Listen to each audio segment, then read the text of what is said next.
এদিকে চট্টগ্রামে হামের পরিস্থিতি দিন দিন উদ্বেগজনক হয়ে উঠছে। প্রতিদিনই বাড়ছে আক্রান্ত রোগীর সংখ্যা।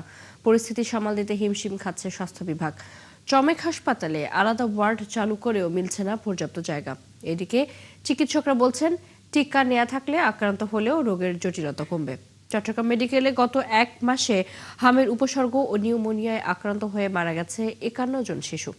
জহুরুল ইসলামের ক্যামেরায় আরো জানাচ্ছেন রাজীব বড়ুয়া।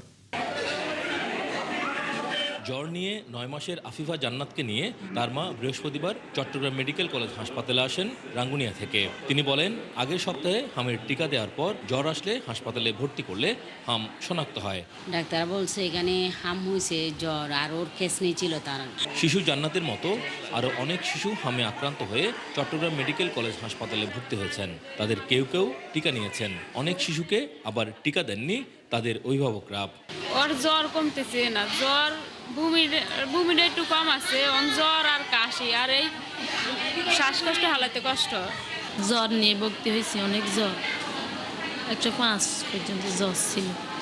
জ্বরের পরে এই ইয়াগুলো গায়ের মধ্যে এগুলো দেখা গেছে। জ্বর, কাশি আর এই র্যাশগুলো উঠছে, এগুলা নিয়ে ভর্তি হয়েছে। তবে চিকিৎসকরা বলছেন, টিকা নেওয়ার পরও হাম হতে পারে, তবে টিকা নিয়ে আক্রান্ত হলেও জটিলতা কম হবে। এখানে আমাদের যেসব বাচ্চা ভর্তি হয়েছে দেখা যাচ্ছে বেশিরভাগ বাচ্চারই টিকা দেওয়া নাই, নন ভ্যাকসিনেটেড বাচ্চা। যাদের টিকা দেওয়া আছে তাদের হামে আক্রান্ত হওয়ার সম্ভাবনা খুবই কম। এদিকে হাসপাতালে বাড়ছে হামে আক্রান্ত রোগী। আলাদা ওয়ার্ড চালু করেও মিলছে না পর্যাপ্ত জায়গা।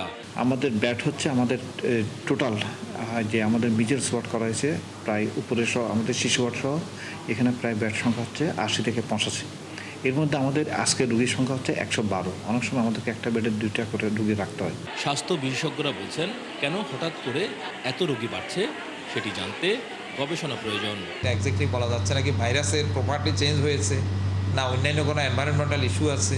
চট্টগ্রাম মেডিকেলে গত 1 মাসে হামের উপসর্গ ও নিউমোনিয়ায় আক্রান্ত হয়ে মারা গেছে 51 জন শিশু। এর মধ্যে নিশ্চিত হাম আক্রান্ত হয়ে মারা গেছে 3 জন। রাজীব বড়ুয়া, 71, চট্টগ্রাম।